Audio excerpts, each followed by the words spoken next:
When I first moved into my quiet cul-de-sac, I never imagined I would be the target of something as absurd as a fake homeowners association.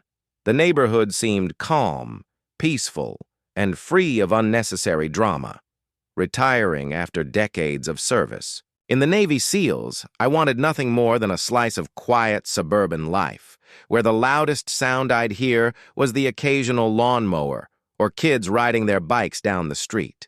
My house, perched neatly on the corner lot, was more than just property. It was the place I intended to rebuild my life, away from the chaos of deployment and danger. But peace rarely lasts, especially in communities where people crave control. The first sign of trouble came in the form of a neatly folded letter tucked into my mailbox, marked with a bold header. Official notice, HOA compliance required. The letter was printed on what looked like office stationery, complete, with a logo that appeared hastily designed. It listed out violations I had supposedly committed. My lawn was an inch too long, my mailbox was the wrong shade of gray, and I had parked my truck facing the wrong direction in the driveway. At first, I chuckled. I knew for a fact that this neighborhood didn't even have an HOA. It was one of the reasons I had bought the house. No one to tell me how short my grass should be or what color shingles I could have. Still, curiosity got the better of me. I asked a few neighbors, and their responses ranged from confused shrugs to nervous avoidance. Some admitted they'd received similar letters. Others said they hadn't, but mentioned seeing a couple of people walking door to door in polos with clipboards, claiming to be board members. The entire thing reeked of a scam. Days later, the so-called officers of this fake HOA arrived at my doorstep. Two of them, middle-aged, overdressed, and wearing plastic badges that wouldn't fool a child, stood on my porch with stern expressions. They introduced themselves as compliance officers and informed me that if I didn't correct the violations immediately, I'd be fined. And if the fines weren't paid, the association had the right to take legal possession of my home. Now, I'd dealt with pirates, insurgents, and mercenaries across the globe. But standing there, watching these pretenders threaten to confiscate my property, I realized I was facing a new kind of adversary. Petty tyrants fueled by greed, masquerading as authority figures. I didn't argue with them at that moment.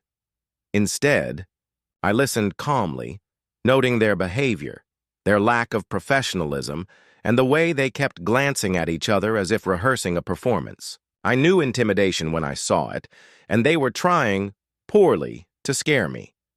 After they left, I began my own investigation. I searched public records, spoke with the county office, and confirmed what I already knew. There was no HOA registered in this neighborhood.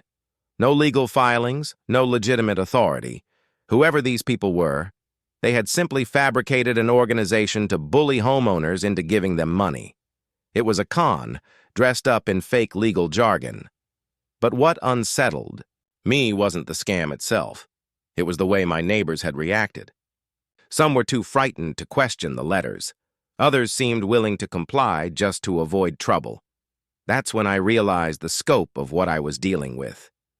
This wasn't just about me.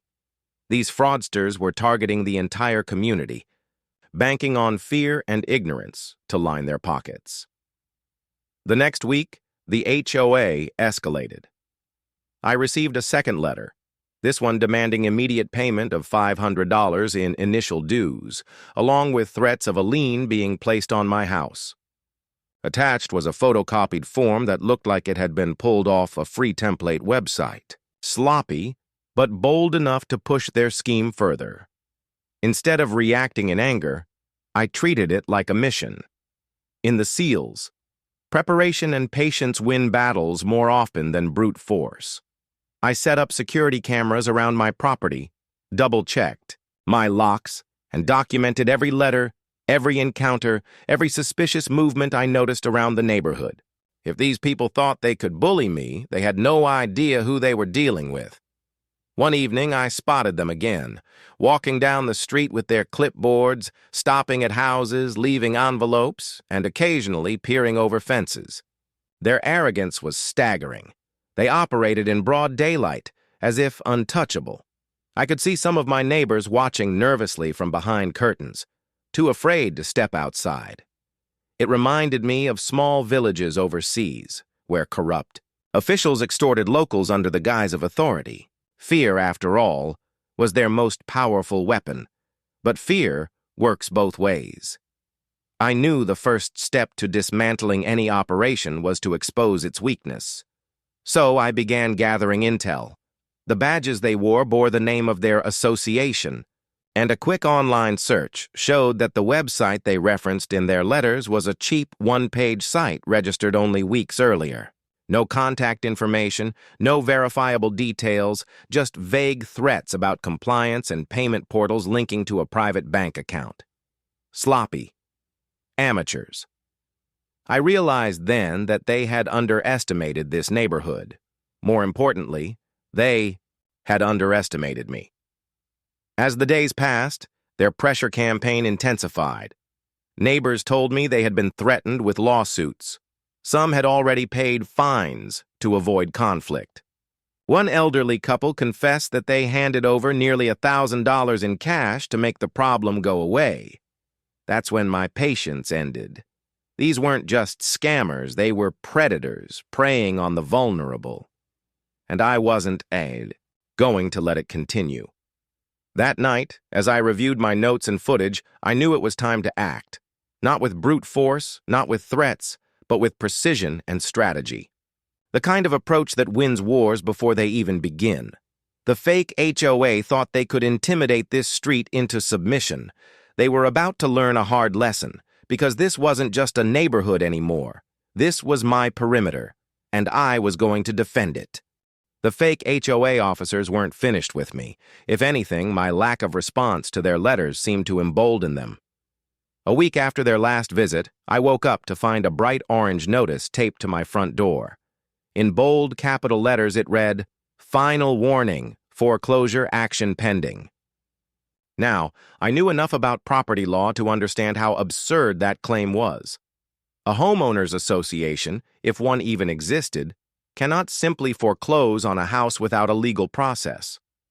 And since there was no HOA in this neighborhood at all, their threat was nothing more than smoke and mirrors. But the orange paper wasn't meant for me. It was meant for anyone passing by.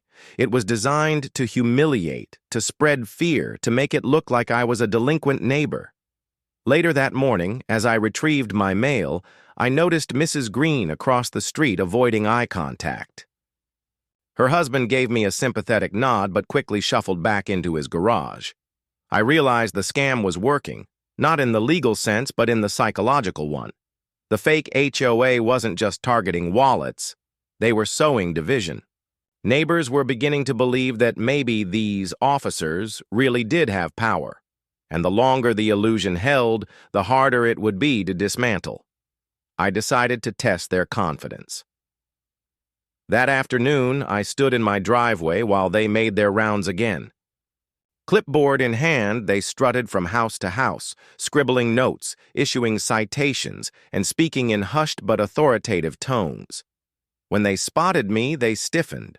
One of them, the taller of the two, smirked as though he'd already won. He pointed at the orange notice still taped to my door and said, "Failure to comply has consequences." I didn't answer. I didn't need to. My silence unnerved him more than any words could. He cleared his throat, muttered something about next steps, and moved on. That was the moment I confirmed my suspicion. Their entire scheme hinged on one thing, fear of confrontation. But confrontation was my specialty. That evening, I gathered with a few neighbors I trusted. Over cups of coffee at my kitchen table, I laid out everything I had discovered. The fraudulent website, the lack of legal records, the identical letters with fake signatures. At first, my neighbors hesitated. They had grown accustomed to following rules, even imaginary ones, simply to avoid trouble. But as I showed them the evidence, I could see the shift in their eyes. Fear gave way to anger. Anger gave way to resolve. Together, we devised a plan. We would document everything, just as I had been doing, and begin sharing the truth. Quietly at first, to avoid tipping off the scammers. The more homeowners we could convince, the stronger we'd become as a group. It wasn't about fighting with fists. It was about exposing the fraud in a way no one could deny. But the fake HOA wasn't backing down. A few days later, they escalated further. This time, they left a thick envelope in my mailbox containing what they called an official foreclosure package. It was a laughable collection of photocopied legal forms with my name sloppily inserted. They claimed that unless I paid thousands of dollars in accumulated fines, they would begin repossession proceedings within 30 days. I almost admired their audacity. Almost. But then I thought of the elderly couple down the street, the ones who had already paid nearly $1,000. If they received this package, they would panic. They would hand over more money, and the predators would keep feeding. No, that wasn't going to happen. That night, I reviewed the security footage I had collected. Every time the fake officers walked the neighborhood, I had them on camera. Their faces, their fake badges, their behavior. Piece by piece, I was assembling a dossier, evidence that would not only expose their scam but hold them accountable. I contacted a former teammate of mine who now worked in private investigations. He agreed to run background checks on the names they had given. Within days, the truth was in my hands. Neither of them had any legal background, and both had criminal records involving fraud and petty theft. The puzzle pieces clicked into place. These weren't just petty scammers. They were repeat offenders who had found a new playground in my neighborhood, and they had chosen the wrong street. But I knew I couldn't simply march up to them and demand they leave. Predators double down when cornered. Instead, I began quietly rallying the community. One by one, I spoke to my neighbors, showing them proof, walking them through the fake website, the bogus paperwork, the criminal records. Slowly, the fear that had silenced them began to fade. A spark of defiance returned. People who had cowered behind curtains now stepped outside and talked openly. The next Saturday, we held a meeting in my garage. Nearly every homeowner on the block showed up. Some brought copies of their letters. Others shared stories of being harassed, intimidated, or extorted. By the end of the night, there was no doubt left. We were united. But as with any operation, timing mattered. If we confronted the fraudsters too early, they would vanish before facing consequences. If we waited too long, more neighbors might fall victim. We needed the perfect moment, and I knew it was coming, because the fake HOA had announced a mandatory neighborhood meeting scheduled for the following week. They planned to gather everyone in the community park, where they would no doubt attempt to cement their authority, collect dues, and spread more fear. But instead, they were walking into an ambush of truth. I prepared meticulously every document, every video clip, every piece of evidence. I assembled it into a package so airtight that no one, not even the boldest con artist, could deny it. My neighbors rehearsed their roles too. Some would speak. Others would simply stand together, a wall of unity against intimidation. The stage was set. As I lay in bed that night, staring at the ceiling fan, I felt the same calm I used to feel before a mission, the kind of calm that comes when you know your preparation is flawless, when you know your enemy underestimates you, and when you know the outcome is already decided. The fake HOA thought they were in control. They thought they were the hunters. But in less than a week, they would learn the truth. They weren't the hunters. They were the prey. The Saturday of the so-called mandatory neighborhood meeting arrived with the kind of tension you could feel in the air. It was strange, almost surreal, watching people in my quiet cul-de-sac walk toward the small park at the end of the street. Some carried folding chairs, others brought notepads as if they expected real business to be conducted. The scam was working better than I thought. Many of my neighbors still believed the fake HOA had legitimate authority. I arrived early, setting up a folding chair near the back, dressed in plain clothes. My calm demeanor masked the hours of preparation I had poured into this day.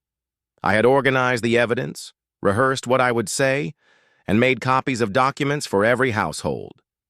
I wasn't going to rely on people taking my word for it.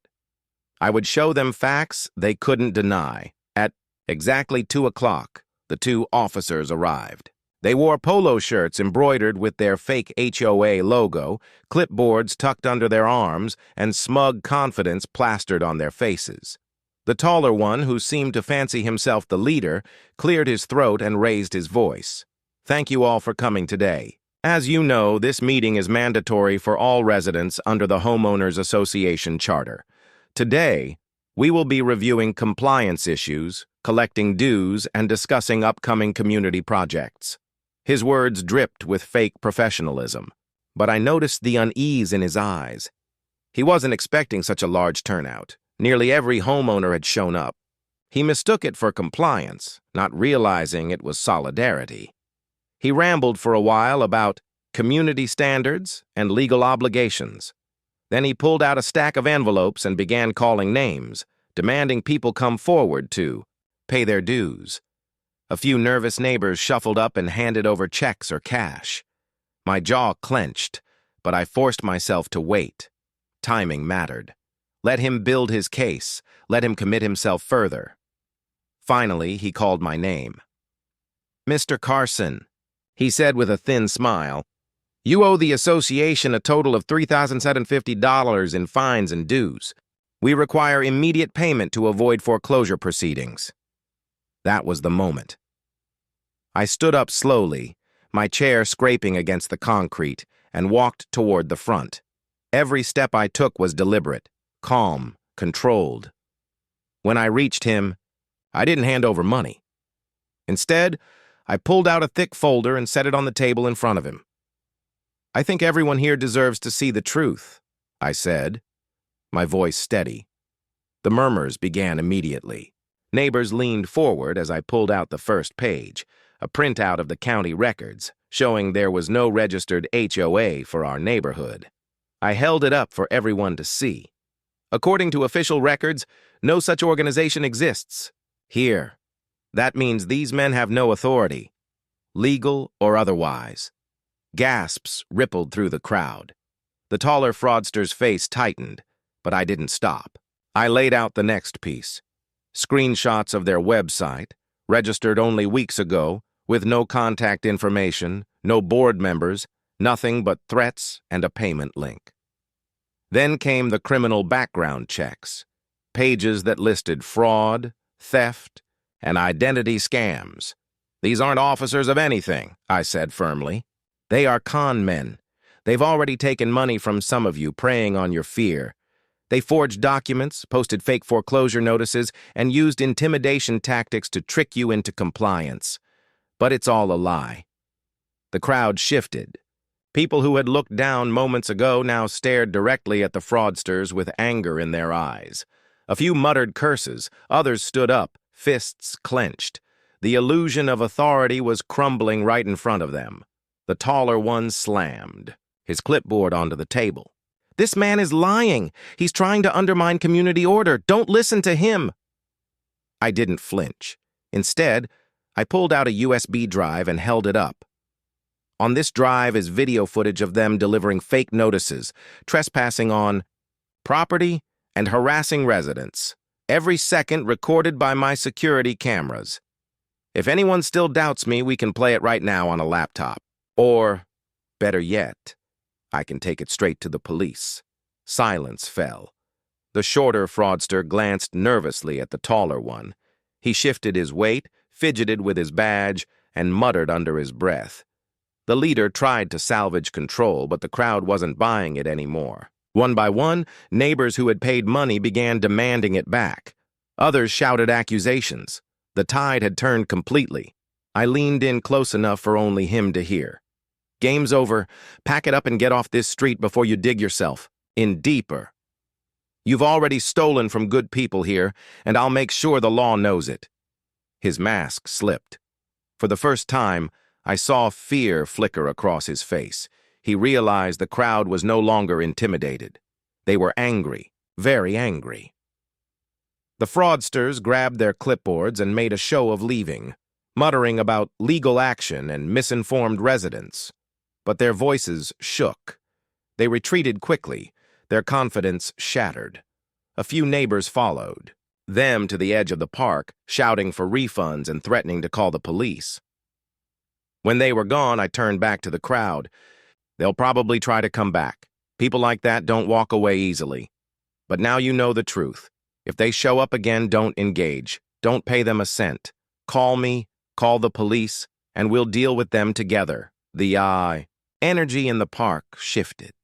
For the first time since this nightmare began, people stood a little taller. They shook my hand, thanked me, and promised to stand united. The fear that had kept them isolated was gone. In its place was resolve. As the meeting broke up, I handed out copies of the evidence to every household. No more secrets, no more intimidation. The neighborhood was armed, not with weapons, but with knowledge. And knowledge was the one thing the fraudsters couldn't fight against. Still, I knew this wasn't the end. Con men like them don't simply vanish after being exposed. They lick their wounds, regroup, and come back harder, more desperate. And something in my gut told me this wasn't over. That night, as I reviewed the day's footage, I caught something unsettling.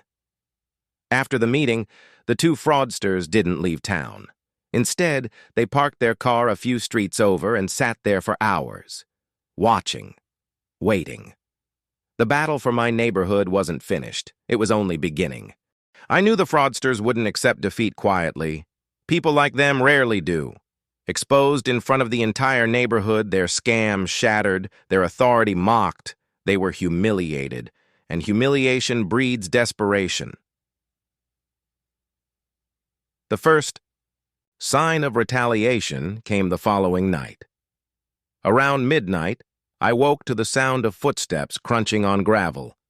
My instincts, sharpened by years of deployments, pulled me out of bed instantly. I moved silently to the window and peered out.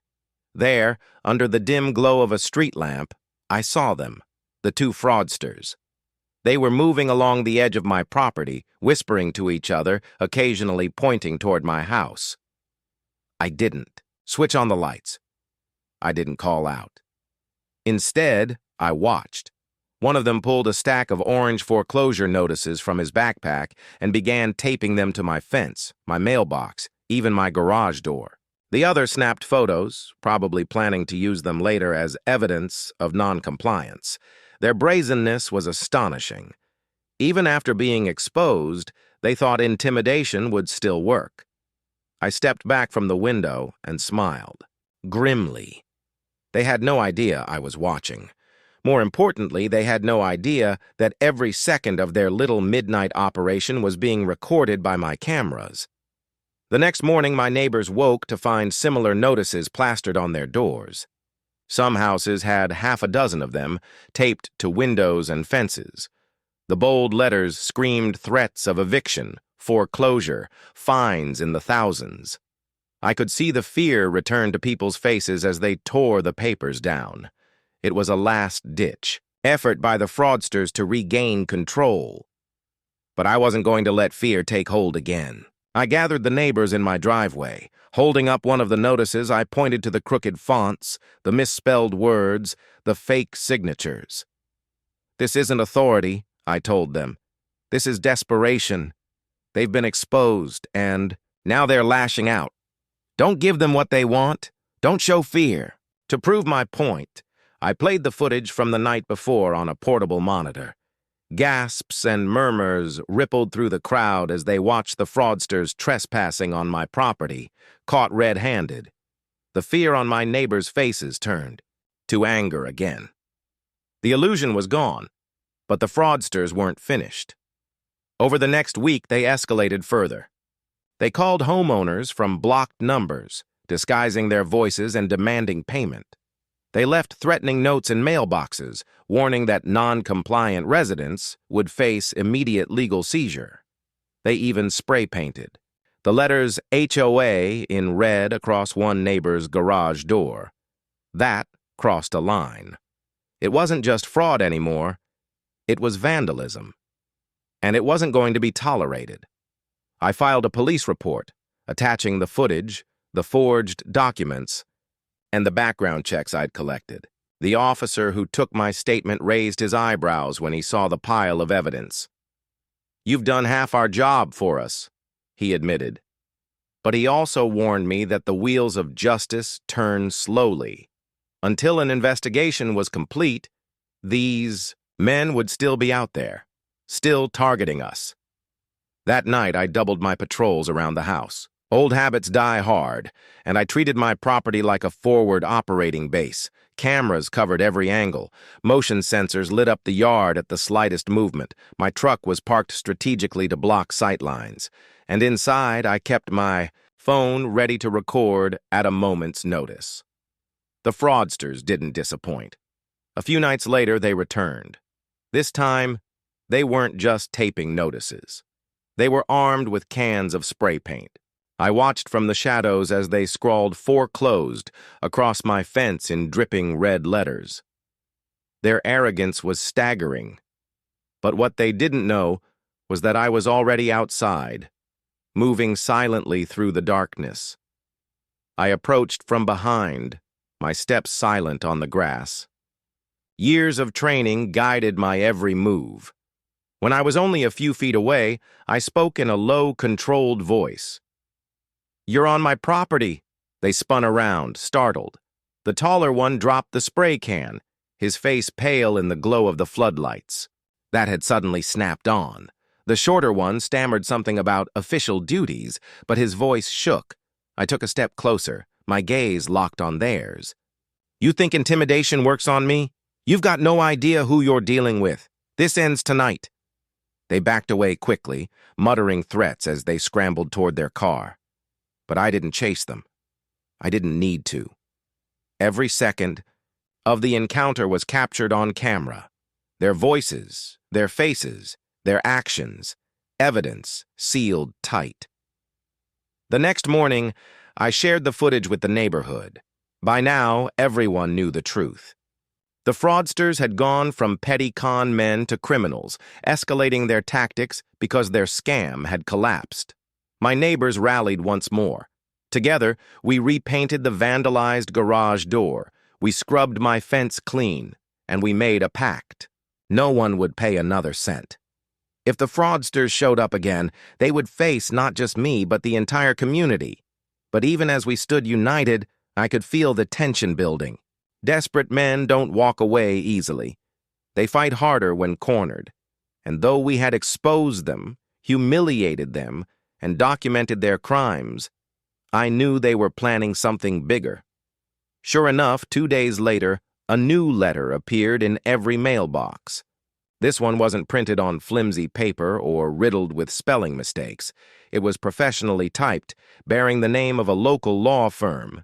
The letter claimed the HOA had retained legal counsel and was preparing to file lawsuits against all non-compliant residents. It even listed a court date. Neighbors panicked again. Some believed the fraudsters had managed to find real lawyers. Others worried that the court date meant they could actually lose their homes.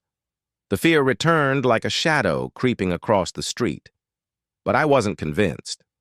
I examined the letter carefully. The law firm's name was real, but the address listed was fake. The phone number led to a disconnected line.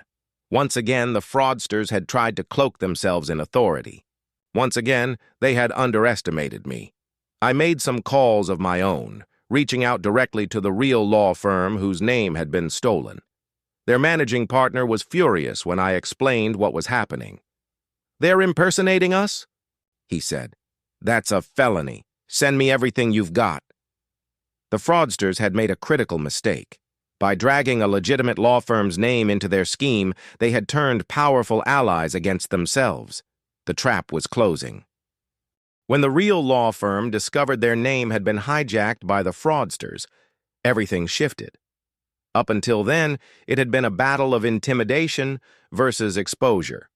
But now it was a matter of criminal impersonation, a felony with serious consequences. And for the first time, I felt like the fraudsters had finally overplayed their hand. The managing partner of the firm called me personally the day after I sent him the forged documents. His voice was clipped, professional, and angry. "We'll be contacting the district attorney. If they think they can use our firm's name to lend legitimacy to their scam, they're in for a rude awakening. Thank you for bringing this to us, Mr. Carson." I hung up the phone and exhaled slowly. The weight of the past weeks lifted, if only slightly. For the first time, I wasn't fighting this battle alone. The law was finally engaged. But scammers rarely go down without a fight, and desperate men can be dangerous. The retaliation began almost immediately. That night, my truck's tires were slashed. All four, clean cuts through the sidewalls, deliberate and silent. The next morning, Mrs. Green found her garden uprooted, tomato plants trampled into the dirt. Down the street, someone dumped a gallon of paint across the Walkers' driveway. It was obvious who was responsible. The fraudsters couldn't win legally, so they turned to vandalism. They wanted us scared, divided, worn down. But they underestimated what unity looks like. By noon, half the block was gathered in my yard. Hammers, paintbrushes, rakes in hand. We fixed what they damaged. We patched tires, repainted driveways, replanted gardens. The very acts meant to divide us only pulled us closer together. Neighbors who had barely spoken before this ordeal now worked side by side, bonded by shared struggle. The fraudsters had tried to weaken us. Instead, they'd forged us into a community. Still, I knew this wasn't just petty revenge. This was escalation. And escalation meant they were cornered. When cornered, men like that lash out recklessly. 2 nights later, I confirmed it. My security system alerted me to movement near my back fence at 2:14 a.m. I pulled up the live feed on my phone and saw them, both fraudsters, cutting through the chain link with bolt cutters. This wasn't intimidation anymore. This was breaking and entering. I didn't waste time. Years of training took over. Quietly, I slipped into the shadows of my yard, keeping low and silent. They moved clumsily, whispering loudly enough for me to catch fragments, teach him a lesson, make him leave. One carried a baseball bat. The other clutched a crowbar. My blood ran cold, not with fear, but with focus. They weren't just here to vandalize. They were here to threaten my life. I stepped out from behind the shed, flashlight beams snapping across their faces. "Drop it," I barked, voice sharp as steel. They froze, eyes wide, caught like rats in a trap. The taller one raised the bat as if to bluff, but I took a single step forward, my stance solid, controlled. "Don't even think about it." Maybe it was the tone of my voice. Maybe it was the realization that they were outmatched. Whatever it was, they dropped their weapons and bolted, scrambling back through the hole in the fence like panicked children. I didn't chase them. I didn't need to. My cameras had captured everything, breaking and entering, armed trespassing, intent to intimidate. I called the police and sent the footage before the adrenaline had even faded. The officer who arrived later shook his head as he watched the clips. "You've got them dead to rights this time. We'll escalate this to detectives." And escalate they did. Within 48 hours, unmarked cars began patrolling the neighborhood. Investigators knocked on doors, collecting statements from every homeowner. The fraudsters had targeted too many people, left too many fingerprints, too much evidence. The case was no longer about HOA scams. It was about organized fraud, harassment, vandalism, and now armed trespassing. But even as the law closed in, the fraudsters grew bolder. They parked at the end of the block in a beat-up sedan, watching, us glaring. They followed neighbors to the grocery store, They left voicemails filled with threats promising, "The neighborhood will pay." Their arrogance was staggering, but it reeked of desperation. And I knew what desperation looks like. I'd seen it in combat zones across the world, enemies clinging to control as it slips through their fingers. The breaking point came when they tried one last stunt. The following weekend, they staged another community notice. Large printed flyers taped to telephone poles declaring, "Mandatory collection day. All residents must pay outstanding dues or face legal action." The time and place? The very same park where I had exposed them weeks earlier. But this time, they weren't just dealing with me and my neighbors. They were walking into a trap far bigger than they imagined. Because while they believed they were luring frightened homeowners back into submission, the truth was this: the police, the district attorney's office, and representatives from the real law firm were waiting. I had coordinated with them quietly, supplying every scrap of evidence I'd collected, and together, we were ready. That Saturday, the fraudsters arrived at the park once again, clipboards in hand, arrogance in their stride. They began barking orders, demanding payment, threatening liens and foreclosures. But instead of nervous homeowners handing over checks, they were met with silence. Cold, expectant silence. Then, from behind the crowd, 2 unmarked SUVs rolled up. Doors opened, plainclothes detectives stepped out, badges flashing. The fraudsters froze, their mouths open mid-sentence. For the first time since this ordeal began, I saw genuine fear, not the bluffing, not the fake bravado, but real fear. The detectives surrounded them.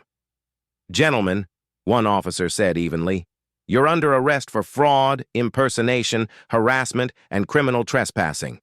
The taller one sputtered, insisting he had rights, that this was all a misunderstanding. The shorter one tried to run, but he didn't get far before 2 officers pinned him to the grass. As handcuffs clicked shut, the neighborhood erupted in cheers. People who had lived in fear for weeks now stood tall, clapping, some even shouting words of triumph. The illusion was shattered completely. The predators had been unmasked, dragged into the daylight for what they truly were: con men, cowards, criminals. I watched quietly from the back of the crowd, arms crossed. I didn't cheer, I didn't smile. I simply nodded to myself. The mission was nearly complete. But I knew better than to celebrate too early. Arrests were one thing, convictions were another. And men like these, desperate, vindictive, don't always give up after being caught. Sometimes they come back. Sometimes they escalate one last time, and deep down I had the feeling this wasn't over yet. The sight of those 2 fraudsters in handcuffs should have been the end of it. For most people, an arrest like that would mark the conclusion, a line drawn under weeks of chaos, intimidation, and fear. But I'd spent my life studying enemies, and I knew one thing with certainty: desperate men don't surrender quietly. The very next day, I got confirmation. A detective called me personally. "We've got them in custody," he said. "But they both made bail within hours. Court dates are pending, but they're back on the street." It didn't surprise me. Criminals like that know how to work the system. Bail bondsmen, loopholes, technicalities, they slip through cracks like water. What mattered wasn't that they were free for the moment. What mattered was what they would do next. And they didn't keep me waiting. 2 nights later, I spotted their beat-up sedan creeping slowly past the cul-de-sac. They didn't stop, didn't get out, but they made sure I saw them. It was a message. This isn't over. I could have called the police again, reported the harassment, begged for protection. But that's not who I am. A SEAL doesn't wait for someone else to solve the problem. A SEAL finishes the fight. I doubled down on preparations. My house became a fortress. Extra cameras, reinforced locks, motion lights bright enough to turn night into day. My neighbors did the same. We set up A phone tree so no one was left alone. If the fraudsters came back, they wouldn't just be facing me. They'd be facing an entire community ready to stand together. And sure enough, they came back. It was just past 1 a.m. when my motion sensors tripped again. I slipped out of bed, checked the monitors, and saw them creeping up my driveway. This time they weren't holding clipboards or spray paint. They had crowbars, gloves, and a duffel bag slung over one man's shoulder. Burglary tools. They weren't here to intimidate anymore. They were here to break in. I moved quickly but quietly, slipping out the back door and circling around the side of the house. Years of training came back instinctively. I could read their movements, predict their timing. One knelt by my garage door trying to wedge it open. The other tested my back window, crowbar in hand. I stepped out of the shadows. "Bad night to pick my house," I said coldly. They froze, heads snapping toward me. For a moment, we just stared at each other. Then the taller one snarled and raised his crowbar. He meant to charge. I didn't move, didn't flinch. Instead, I flicked on the floodlights with the remote in my pocket. The entire yard lit up like a stadium, and with it came the sounds, doors opening, footsteps rushing.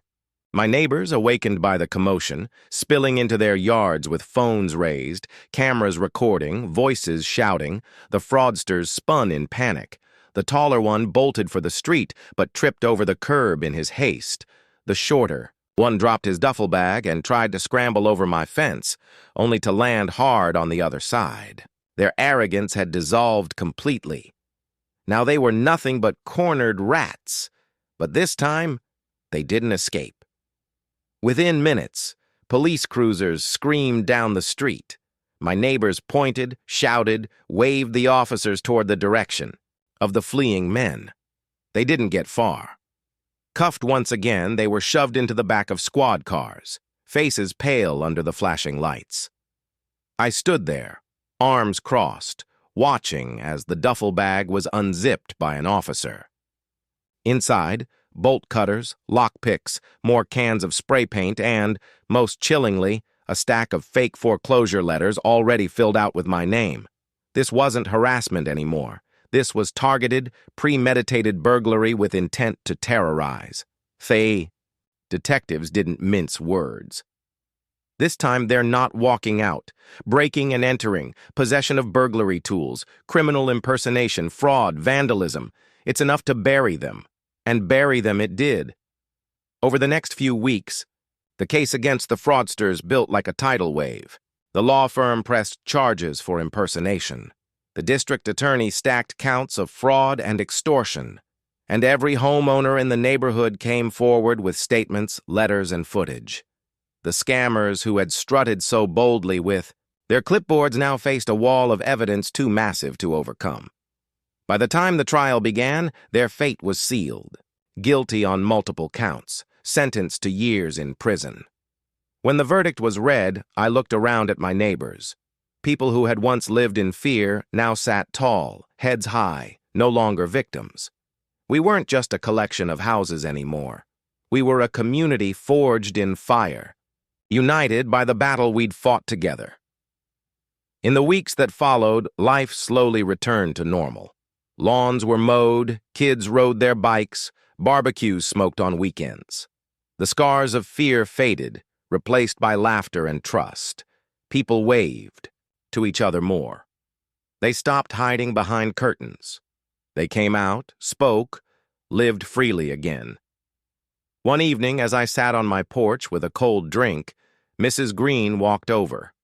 "You know," she said with a smile, "when this all started, I was terrified.